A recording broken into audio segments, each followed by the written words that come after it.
eso es también un dato importante para decir, porque había llovido durante todo el día, durante toda esta primera mañana. Eso había complicado severamente el inicio de las búsquedas de este día. No se frenaron, pero sí eso imposibilitó, por ejemplo, que lo hicieran a más velocidad como le hicieron ayer y anteayer. Por ese motivo, a partir de este momento se están reagrupando en este sector que es el vivac creado, montado, mejor dicho, por el ejército argentino, que está prestando asistencia técnica y logística a las fuerzas de seguridad provincial y nacional. Y desde este punto están recibiendo las instrucciones para tal vez seguir, digo tal vez por lo siguiente, primero redondeo esta cuestión, seguir rastrillando, peinando esta zona.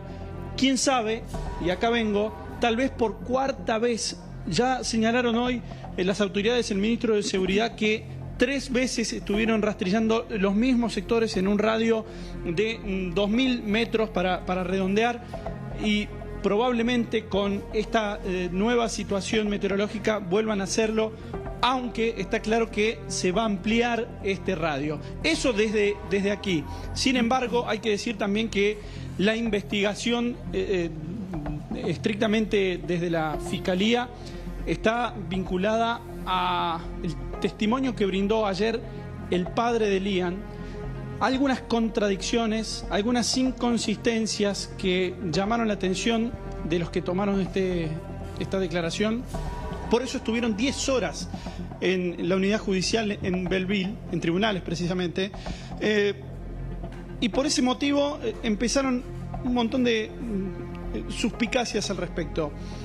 Primero porque trascendió que hubo un mensaje que el papá del pequeño habría enviado a una tercera persona. ¿Cuándo, Andy? Una tercera persona que es de nombre María José. Esto habría sucedido en esa ventana desde que desapareció Lian hasta que se hizo la denuncia. Estoy hablando de las 15 del sábado hasta las 19:40. O sea, en ese lapso el padre habría mandado un mensaje a una persona... A una tercera persona. ¿Y ese mensaje por qué es tan importante? Porque el mensaje que le manda este papá, sí, a María José, solo tenemos ese dato, indica: pueden pasar a buscarlo o vengan a buscarlo. Bueno, eso sucedió después de la desaparición, según los testimonios, de Lian ese sábado a la siesta. Entonces, esa ventana es muy importante. ¿Qué mensajes se intercambiaron en ese periodo de tiempo? Es determinante. Y ahí está apuntando la Fiscalía por estas horas, por estas contradicciones que se manifestaron en el transcurso de la declaración del día de ayer, cuando estuvieron en la Fiscalía. Esa persona, María José, la que había recibido este presunto mensaje, sería un contacto, un nexo, un vínculo intermediario con otra mujer que había llegado a Córdoba, a este lugar precisamente, en el transcurso del fin de semana, el cierre de la semana pasada, a prestar servicios de curandería, por poner algún nombre específico a una cosmovisión que tiene la comunidad boliviana sobre diferentes asuntos. A ver, paso en limpio. Este dato también es el que está y también abordando la Fiscalía. La sumamos a Jenny con esta información. Hasta ahora había un trascendido respecto de un mensaje que decía: pueden venir a buscarlo, pero todos pensamos que era un mensaje de alguien hacia el padre, es decir, alguien que tenía a Lian y que le mandaba ese mensaje al padre. No, era de algún familiar a María José, que todavía no está con... Entonces es al revés, o sea, claro, hay alguien del entorno de Lian que dice: pueden venir a buscarlo, y ahí la duda es... Pero si no saben si efectivamente tiene que ver con Lian, entonces están analizando absolutamente todo, porque, a ver, la información que yo tengo, y obviamente hay que corroborarla también con Andy, es que no precisamente es el padre, sino alguien de la familia. Y lo que le llama la atención a los investigadores son esas 4 horas. ¿Por qué? Porque, como bien decía Andy, claro, a las 15:40 es cuando, o entre las 15 y 15:40 hay una discrepancia, también es cuando ellos se dan cuenta de que el nene no estaba. claro, sabemos que hay unos 20, 30 minutos, él lo va a saber mejor para llegar a una sede policial y hacer la denuncia. Pero tanto tiempo tardaron en ese llamado al 911 porque es 19:40. ¿Y qué pasa? Ayer, cuando declaró este hombre, como bien decía él, hubo discrepancias, pero cuando salió de la declaración, ahí es cuando habla de venganza. En un momento él mismo utiliza esa palabra. Y eso es lo que hizo precisamente que desde la Fiscalía también empiecen a tener más hermetismo en cuanto a la información. ¿Por qué digo esto? Porque claramente el hombre está hablando y está convencido de que se lo llevaron. Más allá de que los investigadores también lo saben, porque los perros no salen del radio de los 100 metros. Claro. Estamos hablando de los perros del K9 que se encargan de obviamente los rastros correspondientes para poder encontrar en este caso a la criatura.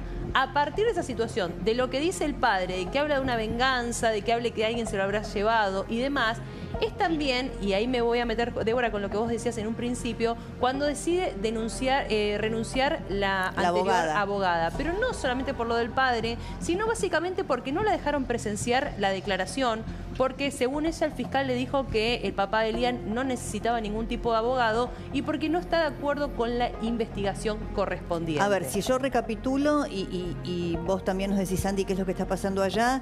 Lian desaparece alrededor de las 3 de la tarde. Sí. Los padres refieren, la única información que tenemos no está chequeada por ninguna otra persona, es la declaración de los padres. No tenemos otro testigo que diga lo mismo, pero bueno, son los padres.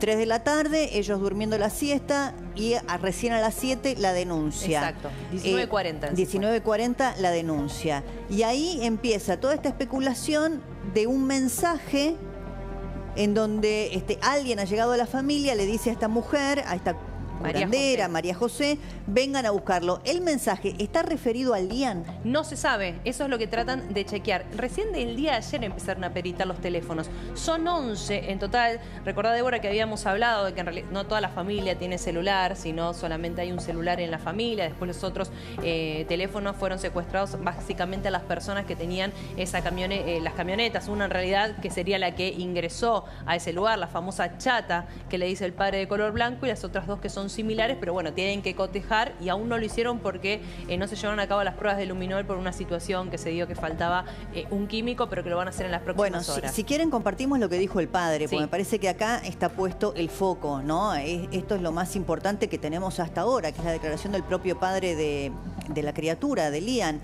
Él dijo, estoy muy preocupado, pienso que alguien lo tiene, me duele mucho, nunca me había pasado esto. 4 años que vivo ahí, todos los días hago el mismo trabajo, el mismo horario, esta vez no sé qué pasó. Recordemos, es una familia boliviana, hace 4 años que está en este lugar. Pido que aparezca, por favor, no sé si será alguna venganza o qué sé yo, pero que aparezca mi niño, porque es un niño tranquilo, el más tranquilo de la familia, inteligente, habla, camina y juega. Cara a cara, nadie me dijo nada, nadie me dijo te voy a hacer esto o tenés esto, nada que me hayan amenazado. Pienso que había una chata, ahí lo que decía Jenny, que había entrado al lugar ese, y yo lo conozco bien a mi hijo. No puede irse más de 200 o 100 metros con semejante calor. Estamos hablando de un chiquitito de tan solo 3 años. Exactamente. Él cuando habla de la chata, él está tratando de inferir que hay alguien que tiene ese vehículo responsable de la desaparición de Lian y que él tenía un problema con alguien. A ver, claro, se habla de Vamos a ir a un punto que es muy importante. Estamos bajo secreto de sumario y lo que intentan hacer es que no ocurra lo de Logan, que se empiecen con esto de se dice una cosa, se dice otra y después se desmiente.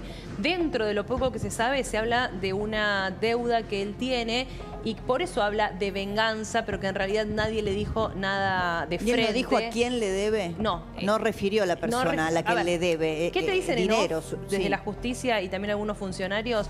Lamentablemente no hablan mucho. Primero, la mujer habla quechua, por eso mismo... Sí, eso recién lo escuchaba, también lo decía Andy, el Tucu. Por eso la presencia del cónsul boliviano, ¿no? Que tenemos que poner sobre la mesa estos elementos para comprender la complejidad de la investigación, ¿no? ¿Por qué tantas horas la declaración? Claro. 8 horas. No es porque él dijo tanto, sino porque costó que responda a las preguntas correspondientes y de una manera que puedan sacar algún tipo de información de manera fehaciente y a partir de ahí llevar algunas diligencias. ¿Qué me decían ayer algunos funcionarios? Va a haber novedades durante el día de hoy. Lo que no contaron es con la lluvia que se aproximaba, que realmente perjudicó Complicó absolutamente todo. Es un todo. lodazal eso, Andy, ¿no? Ahí. Sí, si ustedes quieren ver, vean. Esta es la situación en la que están trabajando, no digo los periodistas porque en definitiva estamos aquí cubriendo estas tareas, sino todo el personal está trabajando en este lodo, en este fango, en esta parte de el campamento que se ha montado a 100 metros de la zona cero, donde está la vivienda de esta familia y donde están otras viviendas también ubicadas al lado de este cortadero. Claro, eso complica toda la tarea con de la que han búsqueda. trabajado este día. Andy, Sí, en ya. este rastrillaje, Claro, para entender, porque ayer vos decías, y lo dijo el ministro de Seguridad Juan Pablo Quinteros, la existencia de este pantalón azul o no, después que se encontró en la casa, que se encontró en el rastrillaje. ¿Qué hay de cierto con esto? Porque es fundamental, Andy, para entender si el nene se perdió o si se lo llevaron. Bueno, el ministro de Seguridad, Juan Pablo Quinteros, en conferencia de prensa en horas del mediodía, se metió en un embrollo, básicamente, porque desmintió la presencia de un short, pero yo sospecho que quiso decir de que no encontraron un short en las afueras de la vivienda o así, Exacto, o a 1000 o metros estaba o en dentro de la otra casa o en otro campo. Claro, pero Jenny, El está short estaba dentro de confirmado. la casa. ¿Está Exacto. confirmado que él cuando se pierde, digamos, vestía un shortcito azul? No, esta es la situación. En un principio habían dicho que había salido con el shortcito azul, después los padres lo terminan encontrando dentro de la casa, por lo que refieren, y era el único pantaloncito que... Es decir, ahí los hermanos casi todos sacando, son 5 varones y una chica, sacando a la persona de 14 años, los restantes casi utilizaban la misma ropa. Lo que refieren de ese shortcito azul, directamente estaba en la casa, por lo que creen que estaba desnuda la criatura. Ah, ok. ¿Sí? Entonces, esa es la duda que se generó en un momento. Se habló de un shortcito a 1000 metros, efectivamente no encontraron ¿Sabes nada. por qué a te los pregunto? alrededores. Porque, ¿se acuerdan? En el caso de Loan, tanto La zapatilla. foco con la Zapatilla. famosa zapatilla. La zapatilla. Acá, primero, bueno, las condiciones en las que vive la familia. Segundo, el clima, 40 calor que grados en hacía. esos días. Con lo cual se Descalzo. presume que él no tenía ninguna prenda, o sea, no tenía calzado, no tenía ropa. Lo quiero sumar también a Gustavo Penasino, que es genetista forense que está con nosotros. Gracias por venir, ¿eh? ¿Cómo le va? Acá, bueno, rastros es difícil. Por supuesto que están trabajando los perros adiestrados, buscando bueno, las pruebas odoríficas, pero en principio no vestía ninguna prenda. Bueno, lo primero en realidad que entiendo que ya está ordenado en la causa es hacer una prueba de ADN para obtener un patrón genético que después se pueda comparar con posibles rastros que vayan a aparecer. ¿De dónde se obtiene ese patrón genético? Bueno, se puede obtener de los padres, por ejemplo, pero el problema que vamos a tener acá es que hay que descartar a todos los hermanitos. Claro, o sea, habría que 10%. tomar una muestra a los padres y a todos los hermanitos para ver cuál sería el patrón genético más probable del chico que desapareció. Eso por un lado. Por otro lado, necesitamos también prendas que haya vestido, pero con este inconveniente que decíamos que pudo haberlas usado Otro cualquiera de hermano, los hermanos claro. y demás, digamos, todo eso complica bastante, pero es fundamental tener con qué comparar, porque en cualquier momento van a aparecer rastros, o en cualquier momento va a aparecer una camioneta, o así que va a haber que peritarla y ver si hay rastros genéticos del chico. ¿Qué se sabe de la famosa chata a la que hace referencia el padre, de este vehículo? A ver, el vehículo, por eso secuestran las 3 camionetas. En principio es una Hilux, una Amarok y después otro vehículo también de color blanco. ¿Qué pasa? Faltan peritarlos. Hubo una situación con unos químicos por el tema de la prueba de luminol. Pero se preservó bien, no es sí, como el es caso... más, ni siquiera están allí, y eso lo puede decir Andy, no están cerca, en la comisaría cercana. ¿Para qué? Para evitar lo que sucedió con Logan. Recuerda Claro. que estaban afuera, bueno, vos estuviste allá, Jean, Sí. que estaban afuera, en un descampado Que no se preservó prácticamente, la no se preservó prueba. Se contaminó absolutamente todo. nada. Entonces, eso ya lo tienen a punto de peritar. Sumado a esa situación, los celulares que sí comenzaron los peritajes en el día de ayer y llegamos a este mensaje que estábamos contando. Y después, ¿qué es lo que te dicen dentro de lo que es el secreto de sumario? Hay varias pistas. Estamos hablando hasta de la posibilidad de que lo busquen en Jujuy por esta mujer que vive en ese lugar. que nosotros hablamos de una curandera y nos suena extraño, pero justamente en la comunidad boliviana es algo muy normal, porque si no estamos hablando como si fuese el pombito cuando fue el pomberito de Loa. Claro, perdón, en la casa, recurren a este tipo de manera habitual. Frecuente, sí. Entonces ya era conocida, entonces es una posibilidad, pero no quiere decir que sea el único punto que están buscando, sino que van por el lado de la familia, porque eso te lo confirman y es la realidad, no porque tengan que ver, sino por la gente que está alrededor. No sé si, Andy, cuando estés ahí te quería preguntar también, y si no lo traslado aquí a la mesa, la hipótesis del secuestro y la red de trata, que fue una hipótesis que también se habló y se sigue hablando hoy en el caso de Loan. Acá con Lian, ¿también se habla de esa hipótesis, de la posibilidad del secuestro? Andy, primero voy con vos. Bueno, es tan importante señalar que se solicitó y se emitió una alerta internacional amarilla de Interpol para países evitar limítrofes, que haya una salida del país. Esto es un dato determinante en tal sentido para que se pueda, en todo caso, eventualmente detener a la persona que pudiera estar con este menor. Digamos, eso no está descartado de plano en absoluto y sigue vigente esa línea investigativa también. Lo que hay que tener en cuenta, Sí. y es a esa alerta amarilla que estamos viendo ahora en pantalla, se la solicitaron el día de ayer, anoche precisamente, a Interpol, estamos hablando de la Policía Federal Argentina. Allí cargaron todos los datos correspondientes. Básicamente los datos tienen que ver no solamente con la contextura física, la edad del jovencito, sino también de los datos de los padres.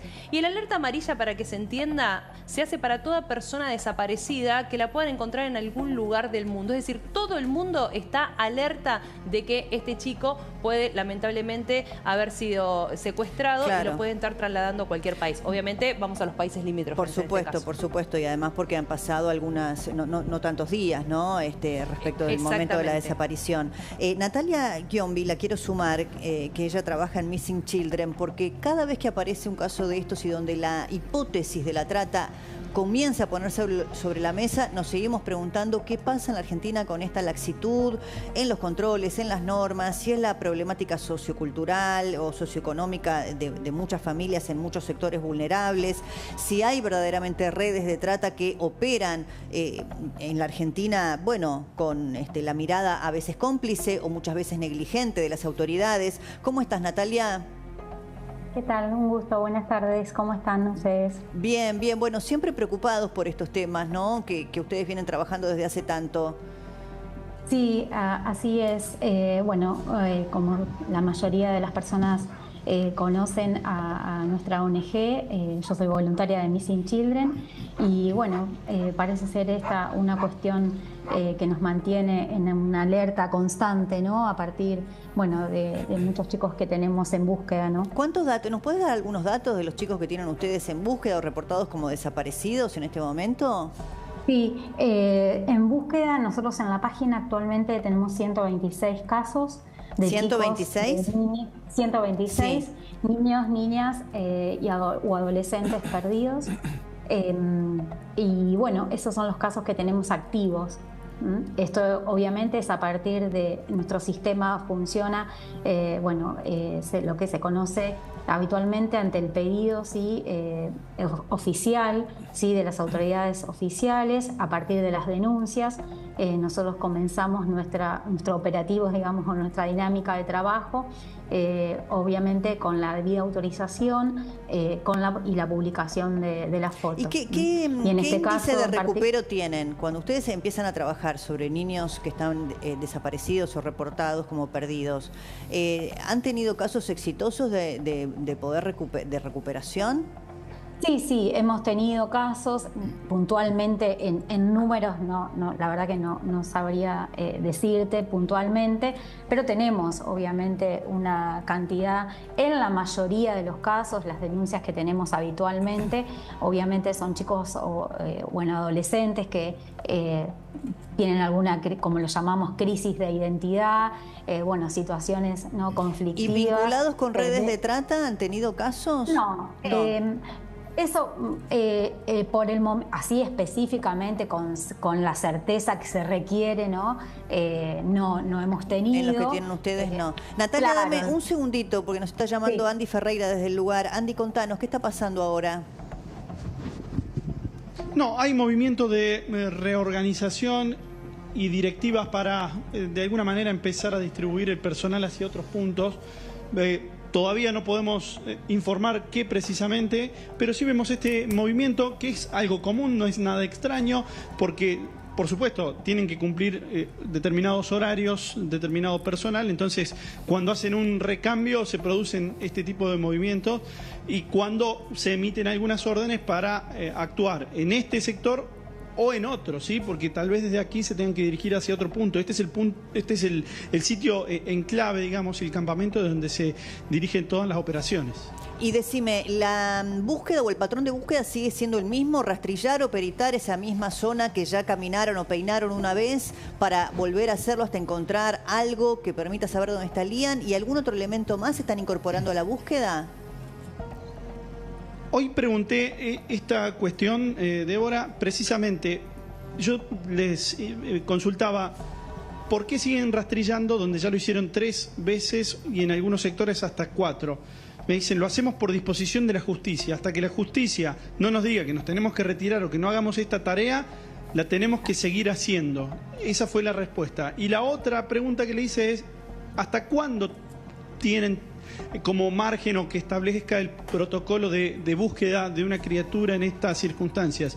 Nos dijeron, si bien entendemos que la situación sanitaria del pequeño es más compleja en la medida que avanzan las horas, no hay un punto final para la determinación de que se deje de buscar. Eso también lo dispone la justicia.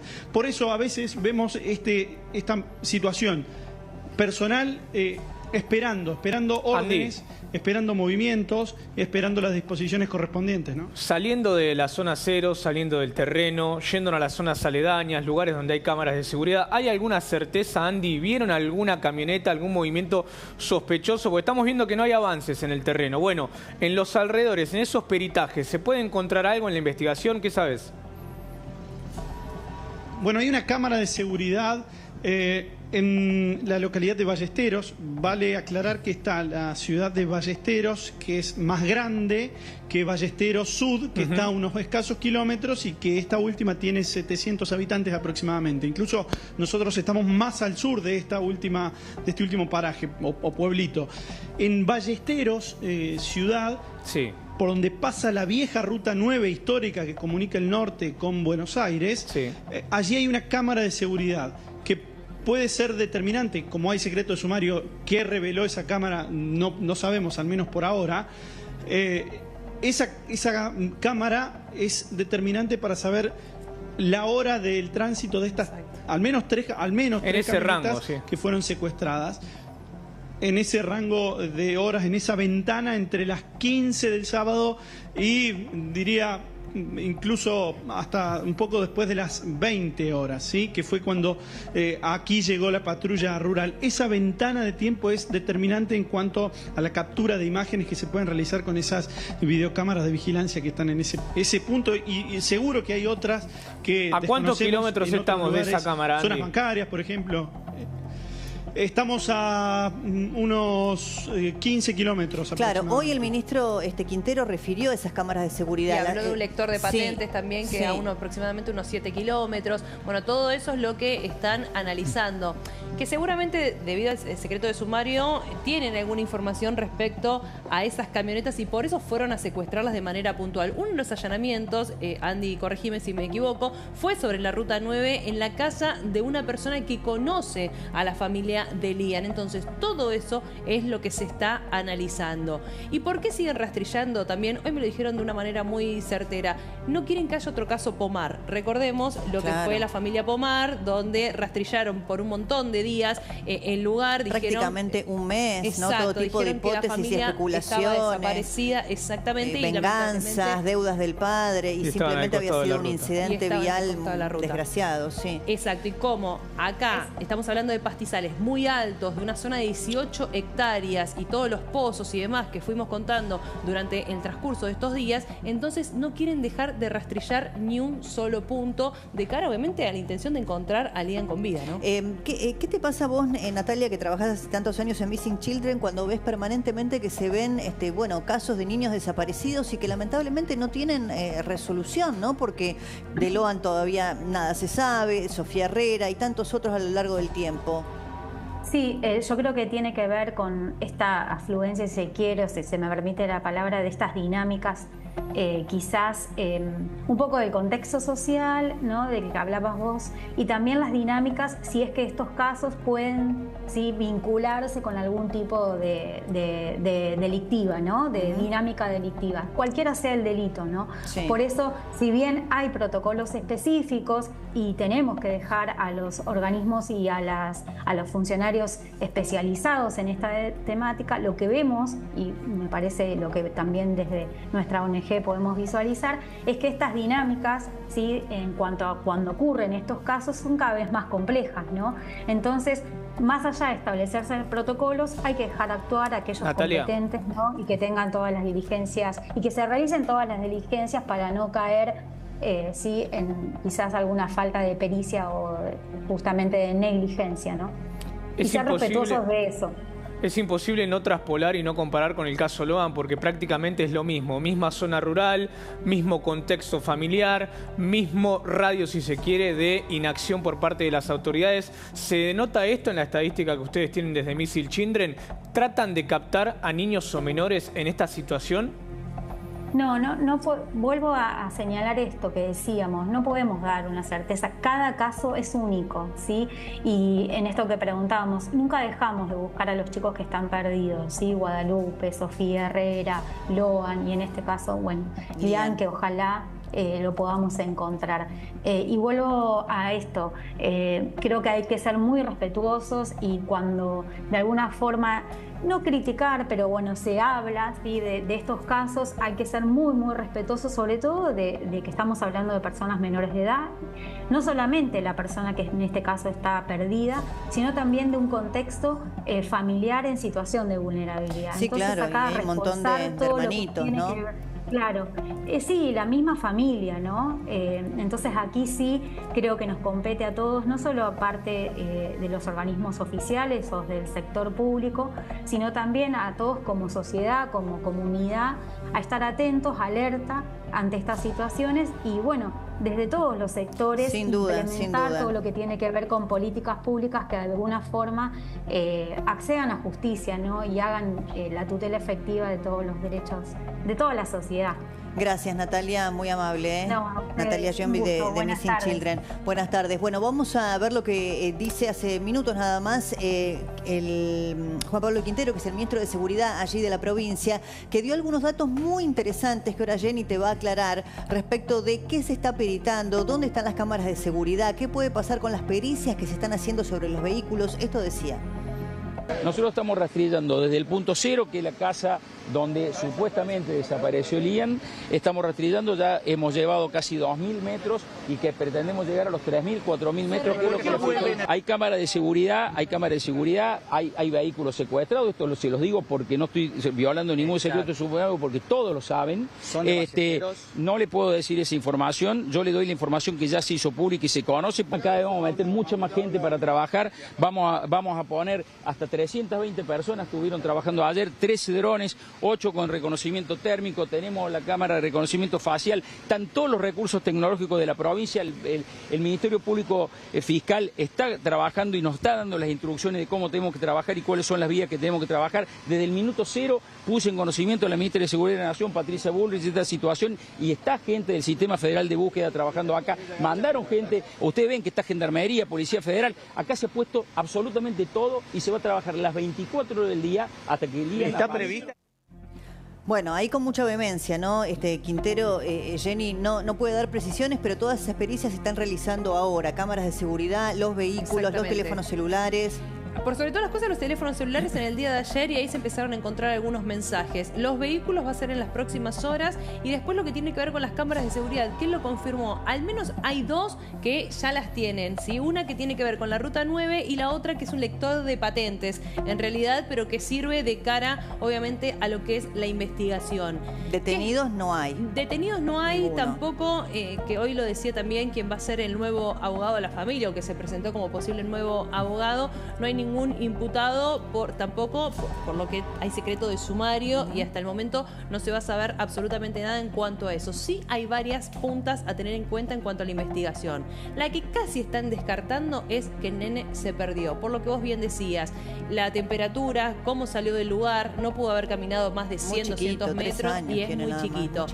Por otro lado, están analizando todo lo que tiene que ver con el entorno familiar. Ahí apuntan, acá no estamos hablando, como por ejemplo fue lo de Logan, que directamente ya se puede decir algo de trata con gente que no conocía y demás, sino que acá estamos hablando, por sobre todas las cosas, de algo que pudo haber pasado con el padre, una situación de venganza, gente que conocía el entorno familiar y que pudo haber tenido algo que ver justamente con esta desaparición. Lo que sí te dicen es, para ellos Liam está vivo, y por eso mismo lo siguen buscando, no solamente allí en Córdoba, sino ahora una fiscal solicitó que se busque en Jujuy, pero no estamos hablando de una fiscal de Córdoba, una fiscal de Jujuy que interviene en esta situación y le hizo el pedido a la Fiscalía de Córdoba, que ahora vamos a determinar si lo aceptan o no. Bueno, la hipótesis de que se lo hayan llevado, como dice Jenny, sigue estando en análisis. Sí. Por supuesto que la red de trata vuelve a ser un protagonista de esta historia. Está Viviana Caminos con nosotros, que es presidenta de la red Alto al Tráfico y la Trata. ¿Cómo estás? Gracias por venir, Viviana. Cuando escuchamos otra vez hablar de esto, con la información que ustedes tienen, la experiencia. Yo lo primero que pensé es la similitud con el caso de Logan, con lo cual a mí me genera mucha sospecha, de tantos años de trabajar estos temas. Creo que lo que decía la periodista acerca del entorno familiar, que parece que cobra mucha fuerza, que no tiene que ver solamente con el padre, sino con un entorno familiar. Nuestro referente en Córdoba vive a 20 kilómetros de ahí, está en este momento en Ballesteros. Ajá. Él nos cuenta que intervino en un operativo de trata laboral en el 2015, Sí. Y que lo conoce el papá de Liam. Ah, mira. Que lo llamaron a él porque, como va siempre a esa comunidad que es muy cerrada, y para ver si podía conversar con la gente de la comunidad. Unas cosas que he conversado también con él es este tema, no sé si conocen el campo. En el campo la siesta es absoluto silencio. En esa casa había 8 personas, 6 niños y 2 adultos. Que nadie, por más que estén durmiendo la siesta, nadie haya escuchado el ruido de una camioneta acercarse. No sé si esa camioneta habitualmente, transitaba por la zona. Si no transitaba por la zona, ¿por qué se acercó? Son preguntas que uno se va haciendo, ¿no? ¿Por qué se acercó a ese lugar en un momento que no tenía por qué acercarse? Yo el tema de la trata no estoy tan segura que sea trata. Hay otros delitos. Y porque la trata tiene que haber sido, en todo caso, si existió con fines de explotación sexual, porque con fines de explotación laboral un chico de 3 años, imposible. ¿Cuáles son las características en tu experiencia cuando se trata de redes de trata, ¿no? Que es el tema autoexpertise? ¿Qué tipo de perfil se busca cuando se coopta un menor? Y generalmente que sea más grande, primeramente. ¿Qué rango de edad es el habitual? A ver, también ha habido niños que fueron víctimas de trata sexual, ¿no? Pero es una red, tiene que haber una organización, tiene que habido, como en el caso de Logan, que había como complicidades con la policía, con el poder. Acá parece que eso no ha ocurrido, lo cual me deja también otra hipótesis, que es la compraventa de niños y niñas, que sí es un delito cada vez más extendido en nuestro país, sobre todo con poblaciones muy vulnerables, en los cuales a veces en la miseria, alguien que se ofrece mucho dinero a cambio de uno de los chicos, el más chiquito, prometiéndoles una buena vida y todo esto.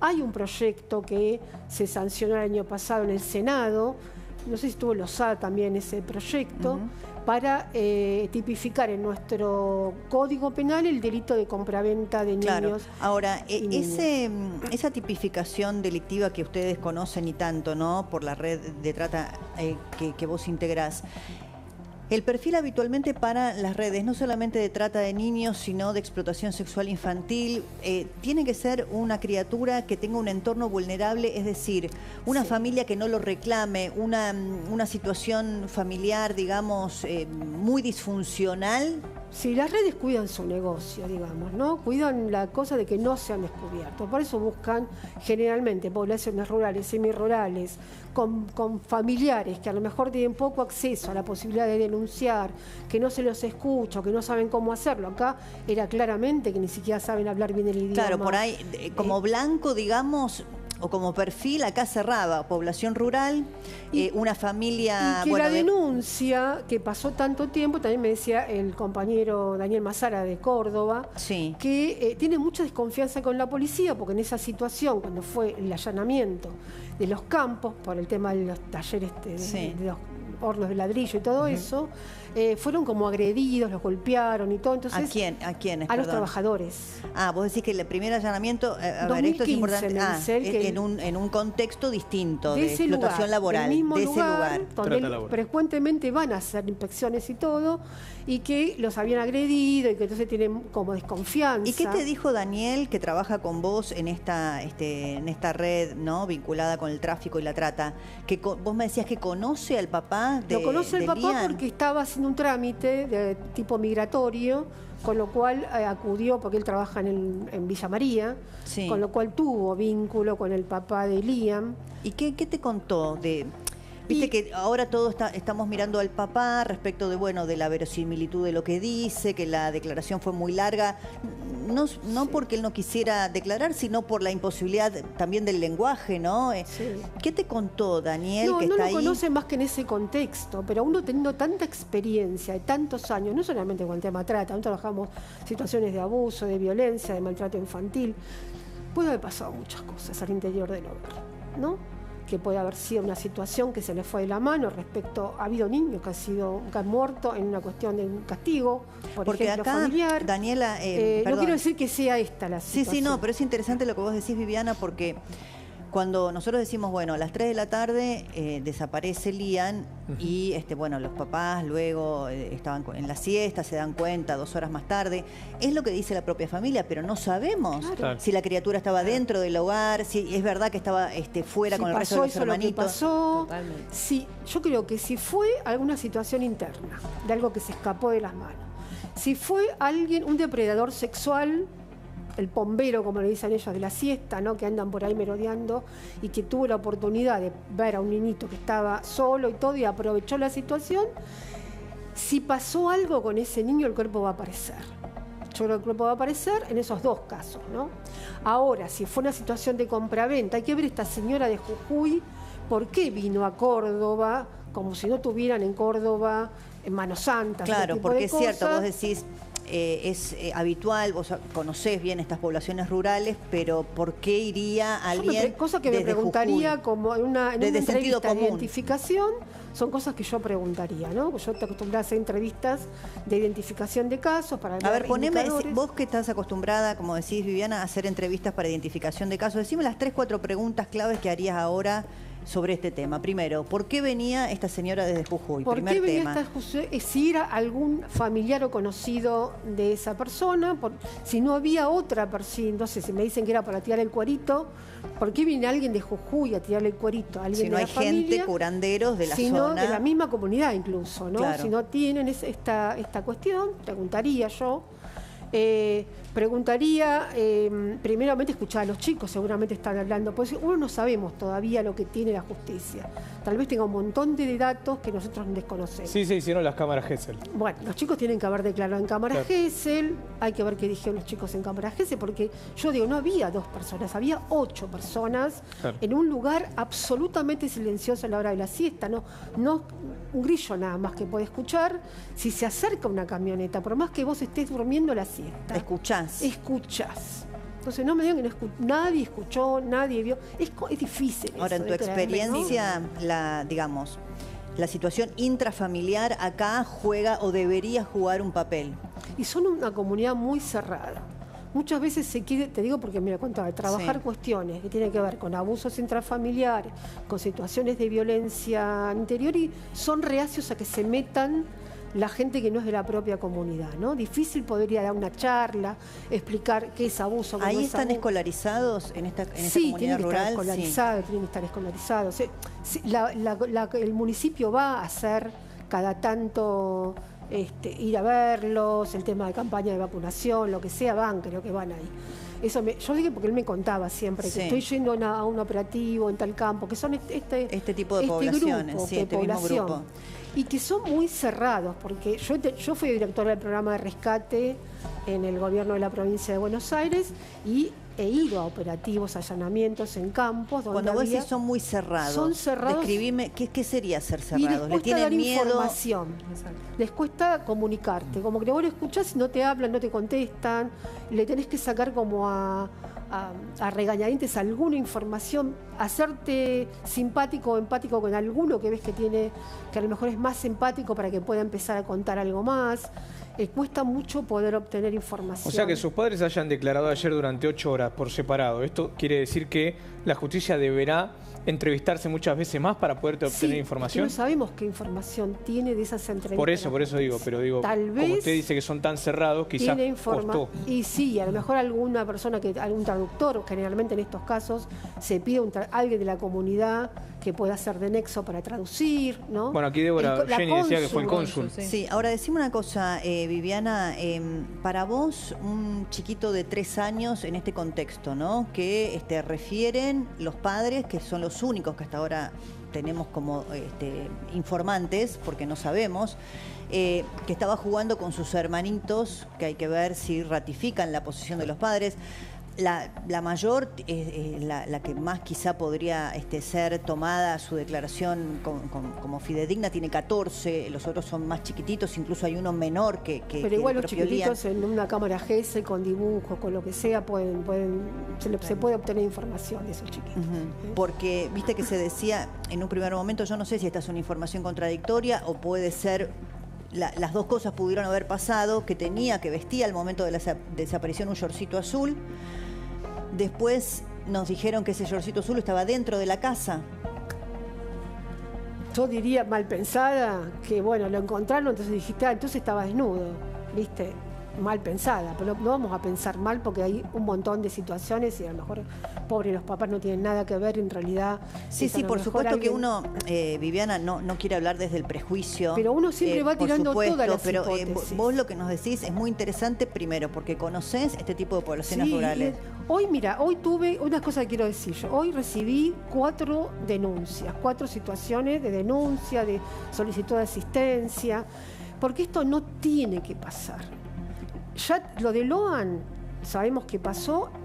Guadalupe pasó. Sofía pasó y yo tenía que calcular a otros chicos, ¿no? Porque está bien, creo que dijo 126. 140 había hecho el año pasado. Sí. Y una de las cosas que dijo la presidenta de Missing Children el año pasado en un grupo del Comité Ejecutivo de Lucha contra la Trata, dijo, compañeras, me quedé sin la línea. O sea, no tengo cómo pagar la línea, se ve que ahora lo resolvió ya. No tenía para pagar la línea porque somos voluntarios y voluntarias. Claro. O sea, que vos decís que tiene que haber... No hay campañas de prevención, no hay prevención. Queda en manos de las organizaciones, de algunos gobiernos que tienen empatía y que trabajan estos temas, que algunos sí, ¿Y otros cómo no. se puede trabajar en estas poblaciones que vos decís? Y ¿no? eso que estaba haciendo, lo que me decía el que iban, o sea, hay trabajadores sociales y todo, que van, les cuesta, pero van.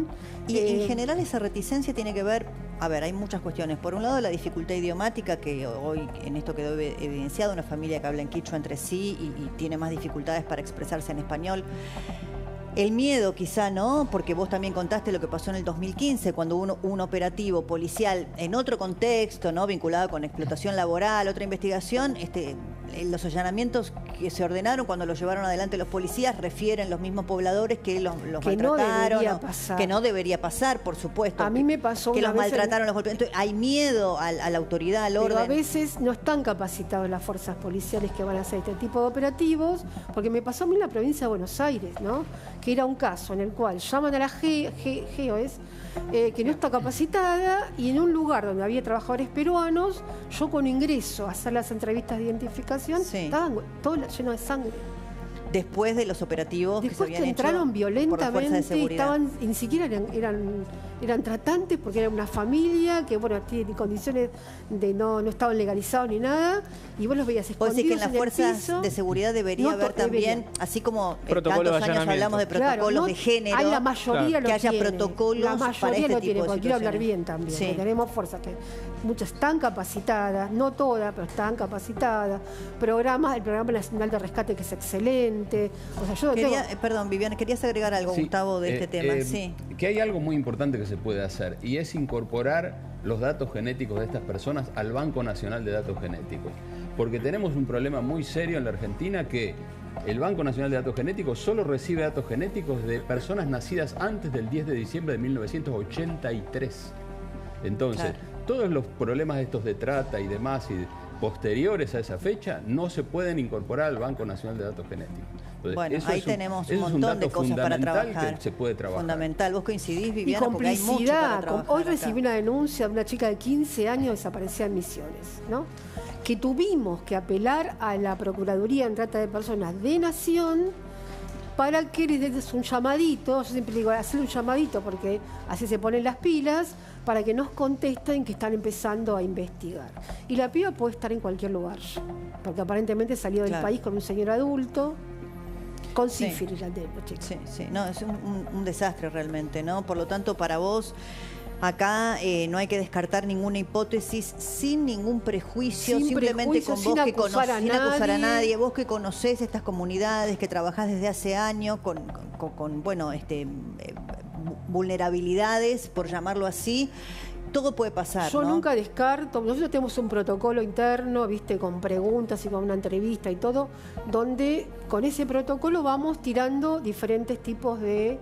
y no descartamos ninguna, porque si no, uno descarta una hipótesis y resulta que Sí, uno seguimos líneas equivocadas de investigación. Uno tiende, por una cuestión de humanidad, por supuesto, lo primero que tiende a hacer es empatizar con esa familia, ¿no es Pero hay cierto? Con muchos esos papás, que entregan a sus hijos. claro, en que han este perdido país. a un hijo, ¿no? En la búsqueda, en este caso.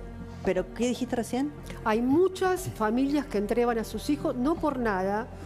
El proyecto de ley, que se armó un debate y todo, y yo estoy de acuerdo con el que dijo algo en la Cámara, que decía, digamos, no penalizar a las mamás o los papás que entregan a sus hijos y hijas en situaciones de extrema vulnerabilidad, sino a los intermediarios y en todo caso a los que luego quieren Compran o, bueno, comprar sí. a un niño o niña en condiciones de ilegalidad absoluta, pero no, porque muchas veces son engañados. Claro, esto que vos decís, por eso te pedí que lo repitieras, ¿no? Y que conocés, no es que estás hablando desde ningún tipo de preconcepto.